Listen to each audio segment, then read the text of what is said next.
Ikigai. Ikigai म्हणजे एक जापानी संकल्पना आहे. इकिगाई या शब्दाचा अर्थ काय तर जगण्याचा उद्देश. तर प्रत्येकाचा जगण्याचा उद्देश हा काय असला पाहिजे याच्यावर तुमचं आयुष्य किती आहे हे अवलंबून असतं. त्यालाच आपण इकिगाई म्हणतो. मग या इकिगाई मध्ये कोणते 4 महत्वाचे मुद्दे आहेत ज्याने तुमच्या आयुष्याचा जो उद्देश आहे तो साकार होणार आहे. आणि अशा इकिगाईमुळे खऱ्या अर्थाने तुमच्या जीवनात आनंद निर्माण होणार. तर त्यातला पहिला मुद्दा, तुम्ही असं काही काम करा की ज्यात तुम्हाला आवड असली पाहिजे, त्या कामामध्ये तुम्हाला आवड असली पाहिजे, असंच काम तुम्ही निवडा. दुसरी गोष्ट, नुसतीच आवड असून उपयोग नाही, तर त्या कामामध्ये तुम्ही मास्टर असले पाहिजे. 2 गोष्टी झाल्या.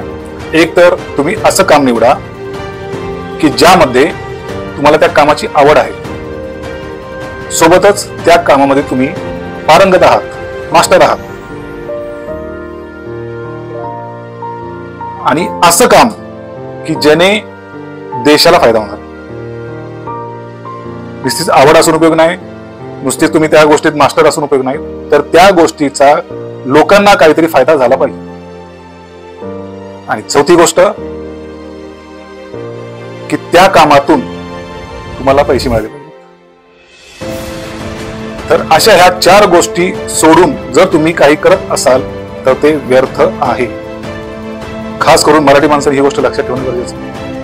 हे 4 मुद्दे अतिशय महत्वाचे आहेत. या 4 मुद्द्यांना धरून जर तुम्ही पुढची वाटचाल केली तर खऱ्या अर्थाने तुमचं जीवन हे उज्ज्वल होणार आहे. तुम्ही स्वतः आतून आनंदी होणार आहात.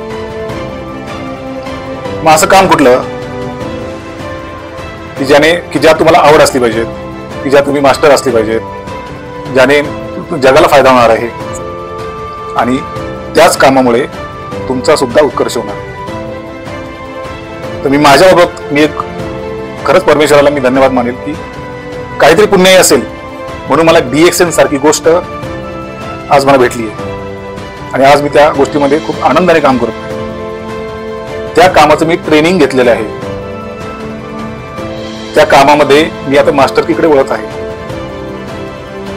असं काम जे DXN मध्ये की ज्याने लोकांचा फायदा होणार आहे, आपोआपच देशाचा फायदा होईल.